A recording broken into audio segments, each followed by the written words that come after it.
มือเปล่าในการต่อสู้สวัสดีครับเพอร์ไฟผมเป็นไงบ้างครับโอ้ยเท่ฮะคุณอะไรนะคาบุโตะสูตรดำใช่ไหม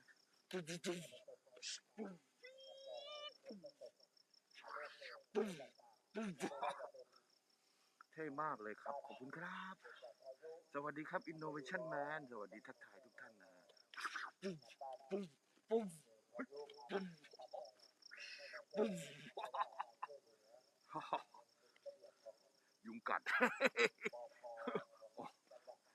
ไม่กัดฮะแหมเรามีปืนเลเซอร์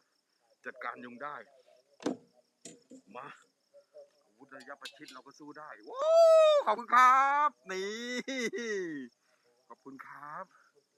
โอ้ยของขวัญมาแล้วอ่ะขอบคุณของขวัญรางวัลใหญ่เลยนะฮะวันนี้เฮ้ยมีกำลังมากขึ้น